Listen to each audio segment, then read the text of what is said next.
Hey team, today we're going to unbox and assemble the Amazon Basics Classic Puresoft padded mid-back office computer desk chair with armrest. Yeah, this actually is less than $100, but for $50 you can have expert assembly. Or you can do it yourself after watching this video.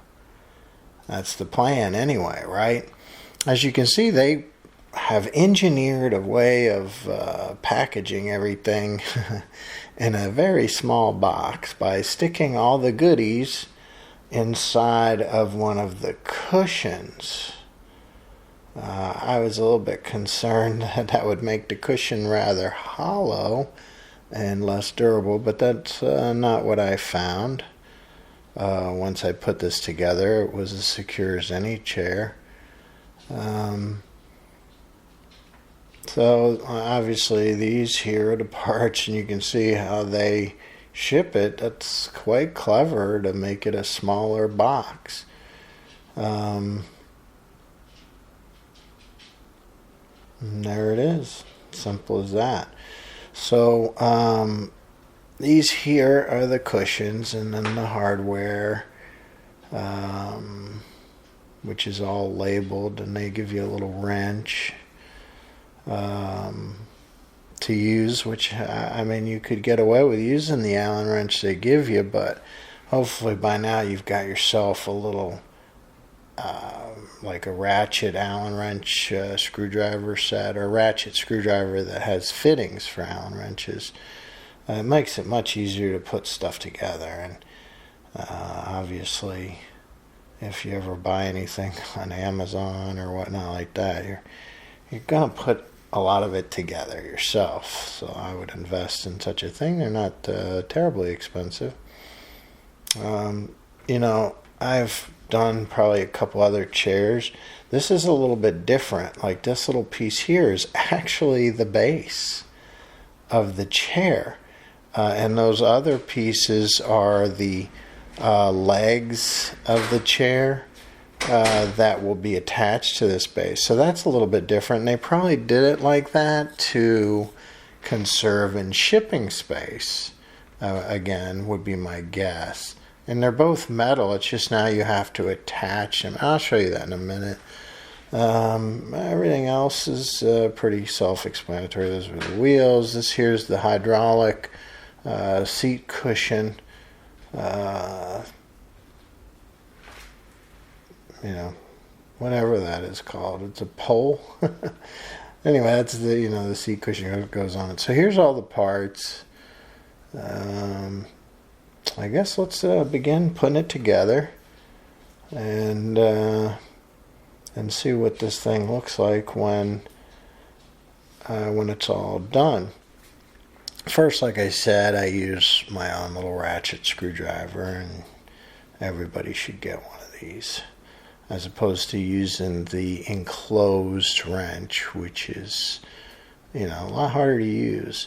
So the first step is to put these little legs on for the base. Again, this is something you don't have to do on some of the chairs because it's all one unit, but I'm guessing that they have found a way to ship it as a more compact thing, which gives us an additional assembly step. Yay! Not a big deal. Very easy to do. As you can see, you just slide these legs onto the center spindle there and screw in the attached or the screws that are enclosed with that hardware set, which is labeled with whatever letter they labeled it with. And they even have like Loctite on the threads. Once you get them in, go ahead and crank them down reasonably tight. I want to make sure you don't over tighten this. I mean, you don't want to strip it, but you do want it to be very secure If you strip it, it's over, Johnny. You're going to end up having to get another base unit. So, I mean, you could probably tighten it pretty good. Just don't use your super strength. So the next piece is this little plastic cosmetic cover, and I really couldn't find that it would fit one way or the other better. So I just sort of put it on, and it snaps in.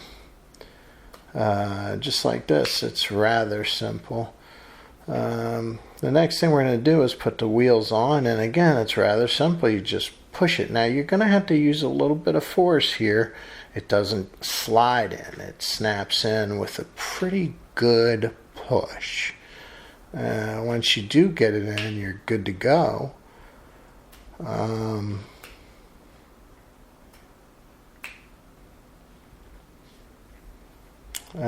With that, and then we're going to flip this over and put the hydraulic little deal in. This is the thing that holds the seat and allows you to use the lever which raises and lowers the seat.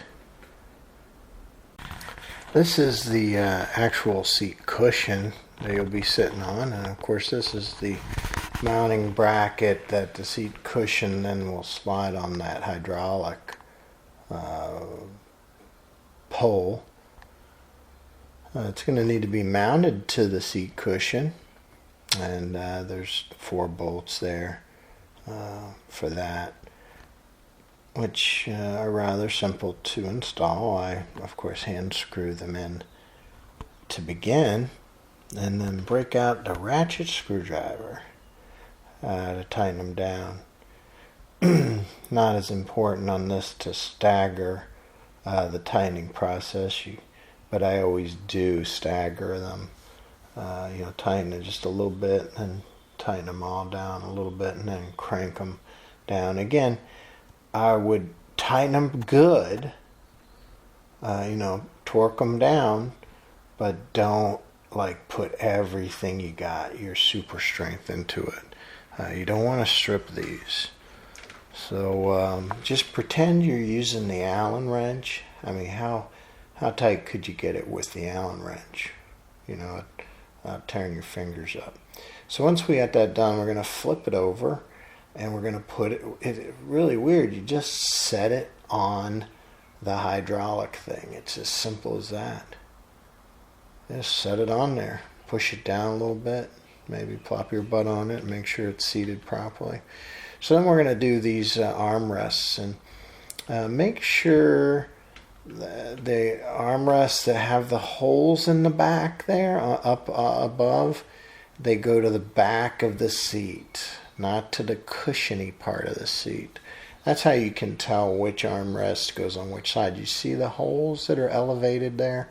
That's the back of the seat, and the front of the seat's the part that has that little cushion. If you put it on the wrong way, you'll figure it out relatively quick, but it's a lot of wasted time. So you see the front cushion there? Those elevated holes are going to actually hold the backrest up, so just keep that in mind. The screws on the armrests, the ones that are elevated, are going to hold that backrest up, so it goes on the back of the seat cushion there. Again, this is a little tricky putting these in. You're going to have to worm them, around, push it around a little bit, and be patient with it. It doesn't go in super easy. Do not tighten those. Don't tighten them.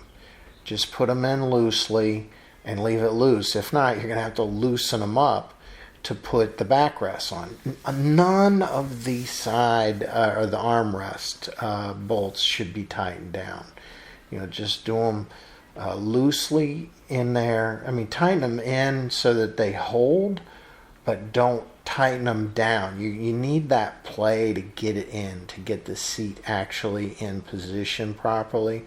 Otherwise, you won't have enough flexibility to get the other sides in.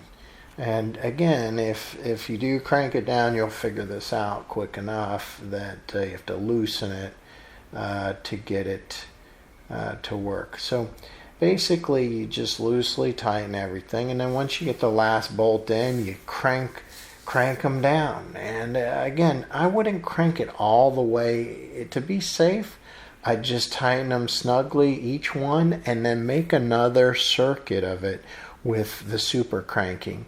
Also, don't use your super strength. Don't break it. Don't strip it. So the last step, of course, is the cosmetic little plugs where the bolts are. You got to put these in so it doesn't look horrible, and they just pretty much go in there. If you have a rubber mount, that'd be great. But there it is. That's the finished product. All right, it looks pretty solid, and it's a comfortable chair. It's not too bad as a discount type chair. Not bad at all. All right.